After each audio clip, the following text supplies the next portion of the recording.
Assalamu alaikum wa rahmatullahi wa barakatuh. How to get paradise in this world. The Prophet ﷺ told us actually that he said, Rasulullah ﷺ said, "Ad-dunya sijnul mu'min wa jannatul kafir." It's Sahih Muslim.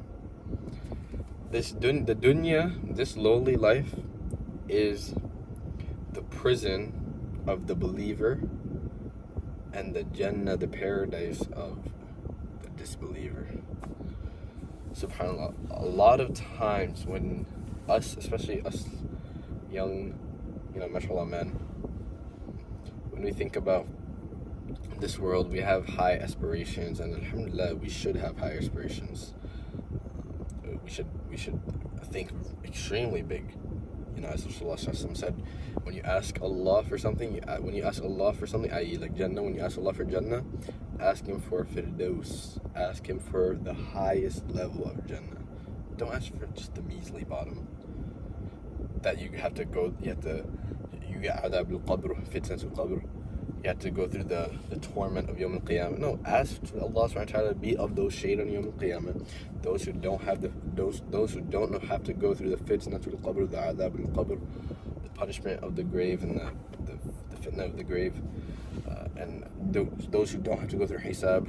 You want to be the one who goes to Yawm al-Qiyamah, like in the airport, how you can go on there's the speed lane, I don't remember what it's called.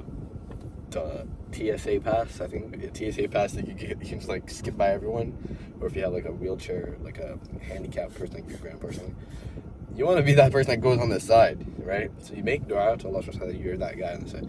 Anyways, you should be thinking big, but sometimes when we think big, especially in the dunya, we don't think of the fact that we're going to have to go through difficulty in this life. When we think about inshallah, in the next couple of years, I'm going to be doing this and this and this, and I'm going to be married and this, whatever, right? I'm going to seek ilm. We don't think about the struggles. We don't anticipate the struggles, except for maybe a little bit. But subhanallah, Allah subhanahu wa ta'ala, He makes us go through the dunya. The dunya is not just easy. We're not playing easy mode. Allah subhanahu wa ta'ala said, Alif Lam Mim, أحسب الناس أن يتركوا أن يقولوا آمنا وهم لا يفتنون.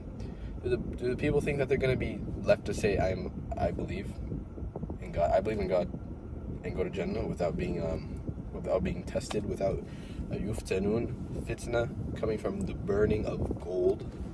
The amount of heat that you need to melt gold is extremely high. I don't know, a lot of Celsius. I don't know the actual word, but the point, the metaphor Allah was making, or not even the metaphor, but the word He used, yuftanun, fitna. That type of test is like the extreme high levels of test. Extremely high levels. You're gonna have to go through a lot. If you want to get the highest levels of Jannah, you're gonna have to go through a lot of struggle. That's why we see the stories of the prophets, alayhimussalam, repeatedly in the Quran, and throughout the hadith literature and learning about the seerah of Rasulullah sallallahu alaihi wasallam, that they didn't have the luxurious life. They didn't have they went through a lot. If you look at, for example, Ibrahim alayhi salam, right? If you look at his life, what was it? He's a kid, and he's a little kid, and his dad is telling him to worship the idols, and he's like, nah. And his dad is getting mad at him. He's like a little kid. Then he grows up to be a teenager, and his whole entire tribe, his community, they're all upon paganism. They're all pushing him so heavily, so hard. They're trying to push this agenda on him so hard. His own dad is, everything. Do you think it was just easy? It's easy for him to just stay firm? No, that's a test. That's why Allah sometimes says in the Quran, وَلَقَدْ we have certainly tested Ibrahim alayhi salam, and the word he uses, I believe, is an extreme. Ibtala, I believe. Ibtala means it means like of the highest levels of testing, of the highest highest levels of testing. And Ibrahim alayhi salam, he passed it. And like what, he was thrown into a fire, thrown into a fire. That's not easy stuff. And then he had to travel he has to go in front of the king. If you look at all the stories of the Prophet, they had to go through extreme hardships. This life is the sijin of the Muslim, the sijin of the mu'min. And the second part of the hadith, وَجَنَّةُ الْكَافِرِ, this life for most of the people who disbelieve is their Jannah. Why? Because even if you look at other religions, like for example Christianity, right? Even if you look at Christians, right? How are they going through their life? They believe in God, okay? But their belief in God doesn't lead them to any action. They don't really have any laws. They don't have halal and haram really that much. They can do whatever they want.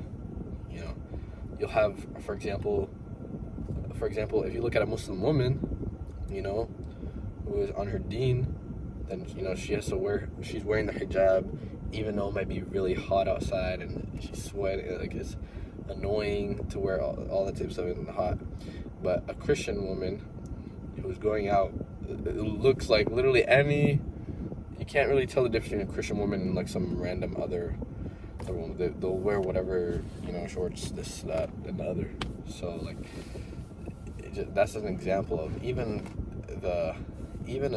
forget about like a disbeliever, like atheist, even like someone like a Christian. This is the Jannah of the kafir also.